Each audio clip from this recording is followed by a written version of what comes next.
आदरणीय जाखड़ जी का विश्व की सबसे बड़ी पार्टी में स्वागत है और इस अवसर पर मैं पार्टी के राष्ट्रीय अध्यक्ष आदरणीय नड्डा जी से आग्रह करूंगा कि वे शब्दों के माध्यम से जाखड़ जी का पार्टी में स्वागत करें।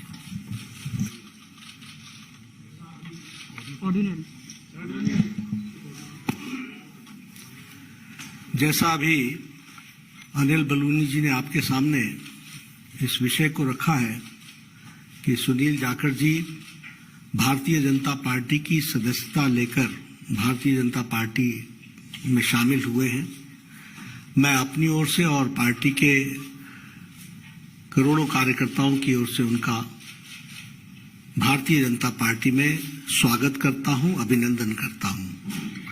ये हम सब के लिए खुशी का विषय है कि सुनील जाखड़ जी जो एक अनुभवी नेता और जिन्होंने लगभग 3.5 दशक राजनीति में एक अपना स्थान बनाया है, ऐसे व्यक्तित्व भारतीय जनता पार्टी में शामिल हुए हैं। आपने कई जिम्मेवारियां निभाई हैं, प्रदेश के कांग्रेस के एक समय अध्यक्ष भी रहे, एलओपी भी रहे, लोकसभा में भी रहे, विधानसभा में लंबे अरसे तक रहे और एक अपनी खास छवि पार्टी से अलग हट करके आपने स्थापित की और किसानों के नेता, युवाओं के दिलों में जगह एक ईमानदार छवि के साथ आपने कई जिम्मेवारियों पर काम किया है।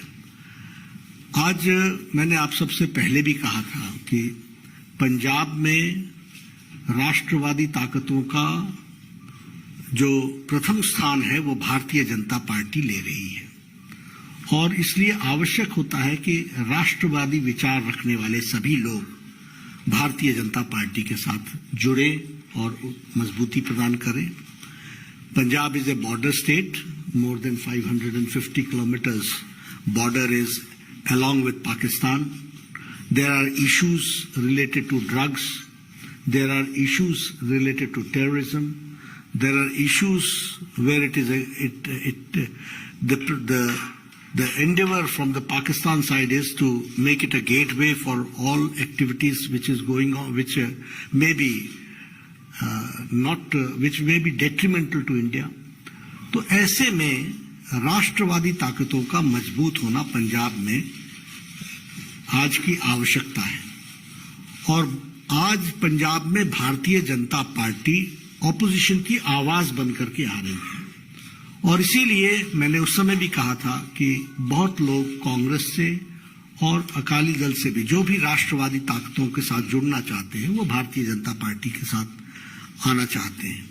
इस कड़ी में मैंने पहले कहा कि एक अपनी छवि रखने वाले ऐसे सुनील जाखड़ जी ने आज भारतीय जनता पार्टी की सदस्यता ली है और मुझे पूरा विश्वास है कि वह हम सबके साथ मिलकर के हम पंजाब को एक नए मुकाम पर ले जाएंगे और राष्ट्रवादी ताकतों को मजबूत करने में उनका अनुभव का हम सदुपयोग करेंगे और पार्टी मजबूत होगी पंजाब को मजबूत करने के लिए, पंजाब को मजबूती प्रदान करने के लिए और उसमें सुनील जाखड़ जी का विशेष योगदान रहने वाला है। मैं पुनः आपका अभिनंदन करता हूं, स्वागत करता हूं और मैं निवेदन भी करूंगा सुनील जी से कि आप जरूर कुछ अपने उद्गार कहें और बहुत बहुत धन्यवाद आदरणीय बीजेपी के अध्यक्ष नड्डा साहब, जो आपने मुझ जैसे व्यक्ति को माननीय प्रधानमंत्री नरेंद्र मोदी जी, माननीय देश के गृह मंत्री अमित शाह जी, उनके साथ उनकी सहमति से मुझ जैसे व्यक्ति को आज अपनी पार्टी में शामिल होने का ये मौका दिया। मैं आभारी हूं मंच पे जो मौजूद हमारे प्रभारी अनिल बालूनी जी हैं। मैं आभारी हूं खास तौर पे प्रवेश वर्मा जी का, जो खास तौर पे इस मौके पे यहां पहुंचे हैं। मैं आभारी हूं अरविंद खन्ना जी का, मैं आभारी हूं मनजिंदर सिंह सरसा जी का, मैं आभारी हूं परमिंदर जी का कि आप सबके सहयोग से आज इस बीजेपी के मंच पे नड्डा साहब की हाजिरी में बीजेपी में शामिल होने का मौका आपने दिया। धन्यवाद नड्डा साहब। आप सभी ये कोई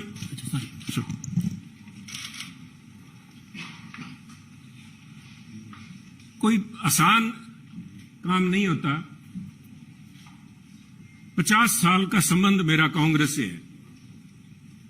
हमारी 3 पीढ़ियां कांग्रेस पार्टी में सन 1972 से लेकर आज 2022 तक हमने पार्टी को अपना परिवार समझ के अच्छे बुरे समय में साथ रहे। और एक चीज जो मैं समझता हूं, जिसकी वजह से, जिस आत्मीयता से और जिस खुले दिल से बीजेपी के शीर्ष नेतृत्व ने और नड्डा साहब ने आज मिलने का मौका दिया, उसका सबसे बड़ा कारण था कि सुनील जाखड़ ने राजनीति को निजी स्वार्थ के लिए इस्तेमाल नहीं किया।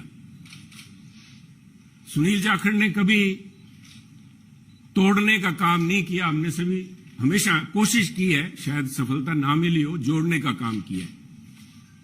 और मैं एक ऐसे सूबे से संबंध रखता हूं, एक ऐसे प्रांत से आता हूं जो गुरुओं, संतों, पीर, पैगंबरों की धरती मानी जाती है।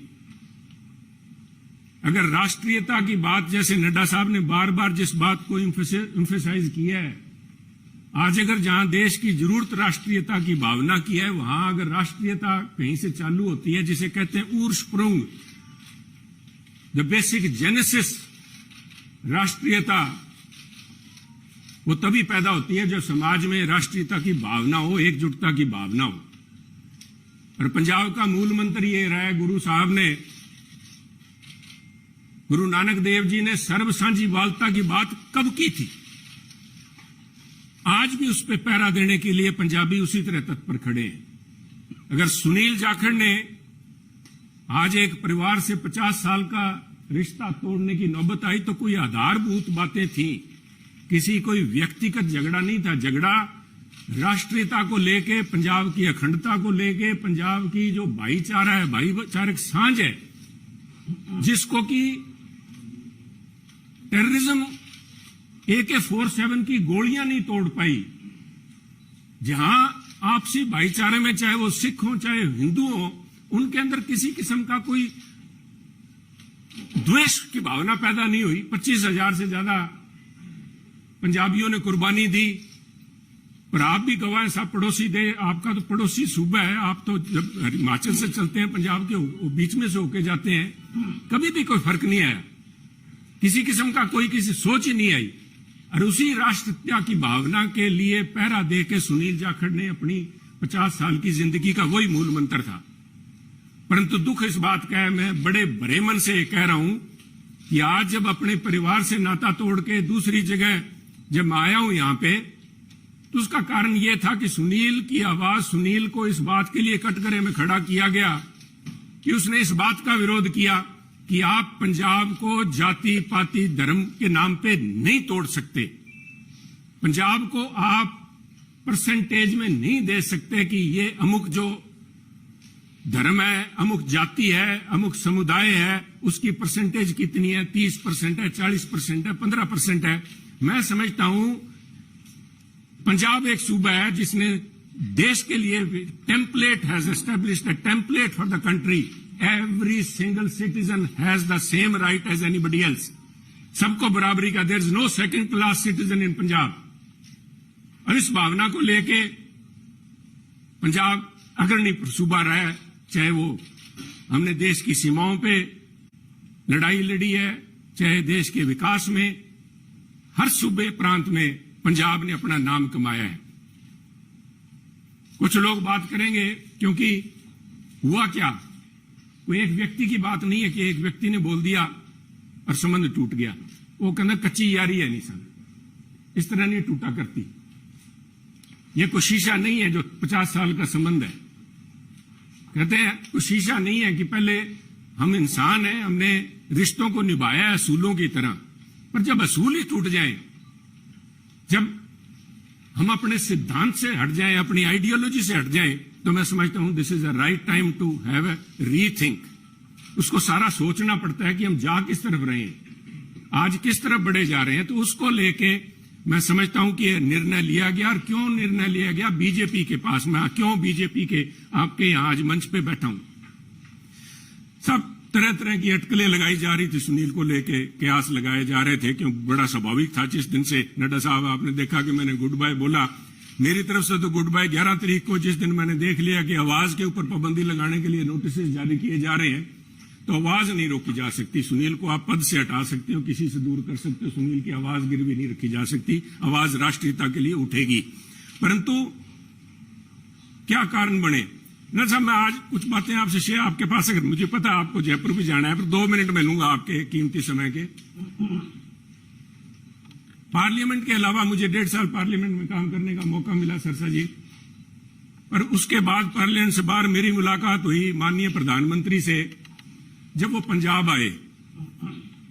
करतारपुर कॉरिडोर एक बहुत लंबे समय की मांग, बलूनी जी, जो सारे सिख समुदाय की नहीं, पूरे पंजाबियों की, जो भी व्यक्ति पंजाब से प्रवेश जी जुड़ा हुआ है, सबका था कि हमें करतारपुर साहब जाके हमें अपनी बात श्रद्धा नमन करने का, उसकी संभाल का, उस हमारे गुरु घर का हमें को मौका मिले. उस समय यह सौभाग्य था कि मुझे वहां पे प्रधानमंत्री जी के पास बैठ के गुरु का लंगर छकने का मौका मिला, उनसे बात करने का मौका मिला, उनकी भावनाएं समझी. वो तो एक मुलाकात थी, एक मुलाकात से 50 साल के संबंध नहीं टूटते. परंतु मेरा हमेशा ये भावना रही है कि पंजाब कुर्बानियां बहुत दी हैं, टेररिज्म के अंदर कुर्बानियां दी है, देश की रक्षा के लिए जब भी मौका पड़ा है, चाहे जब से धाड़वी पंजाब आने लगे हैं, चाहे उसके बाद पाकिस्तान हो, चाहे चाइना हो, हर पंजाबियों ने कुर्बानियां दी हैं. और उस कुर्बानियों को चलते मेरे एक मानना था हमेशा ही कि भी मौका लगा तो प्रयास करेंगे कि पंजाब को एक स्पेशल स्टेट का स्टेटस दिया जाए. नड्डा साहब, कागजों में तो अभी फॉर्मली नहीं दिया गया, कॉन्स्टिट्यूशनली तो नहीं दिया गया, बहुत सी मजबूरियां, सरकारों की वक्त की मजबूरियां होती हैं. परंतु मेरा मानना है कि व्यवहारिक तौर पे माननीय प्रधानमंत्री ने पंजाब को स्पेशल स्टेटस दे दिया. और उसका जीता जागता सबूत है जब माननीय प्रधानमंत्री ने लाल किले पे हिंद की चादर गुरु तेग बहादुर जी का 400वां प्रकाश दिवस मनाया. तो मैं समझता हूं कि उनके जो सबसे ज्यादा कट्टर विरोधी थे, उन्होंने भी अपने दिल में स्वीकार किया कि वो पंजाब की नब्ज समझ गए. पंजाब की जो भावना है कि पंजाबी मिलजुल के मानस की जात सब एक को पहचान बे, कहां कश्मीर के पंडितों को लेके चाहे आज तक संघर्ष चल रहा है. कब गुरु साहब ने यहां पे इन मुगलों के पास आके अपनी कुर्बानी दी थी. और मैं समझता हूं उस भावना को नमन है. उस भावना को जितना भी कहें, चाहे बहुत से माननीय प्रधानमंत्री ने अपने कार्यकाल के दौरान बहुत से ऐसे काम किए हैं, पर एक पंजाबी के तौर पे मैं, शायद किसी को अच्छा ना लगे, मैं समझता हूं ये जो उनका एक कदम था, ये एक इज अ लैंडमार्क. इसने अपने आप लोगों की भावनाएं, लोगों की आज भावनाएं उनके साथ जुड़ी. और मैं समझता हूं कि आज मेरा यह सौभाग्य है कि पंजाबी होने के नाते और गुरु साहब की उस धरती से आते हुए, जैसे गुरु नानक देव जी के बारे में अल्लामा इकबाल ने कहा था कि फिर उठी सदा आखिरी एक तौहीद की पंजाब से, मर्दे कामिल ने जगाया हिंद को फिर ख्वाब से। आज मैं समझता हूं फिर वही भावना पंजाब से लेके यहां पे उस भावना, उस अलग की, उस ज्योति की एक उसको लेके मैं आज बीजेपी में आया हूं। और मैं समझता हूं कि आप लोगों के सहयोग, आपके मार्गदर्शन, माननीय प्रधानमंत्री अमित शाह जी के मार्गदर्शन में अगर मैं रत्ती भर भी देश में और पंजाब के लिए उस अखंडता को कायम रखने में कामयाब होता हूं तो मेरा जीवन सार्थक मैं मानूंगा। आपका बहुत बहुत धन्यवाद। जय हिंद, जय हिंद।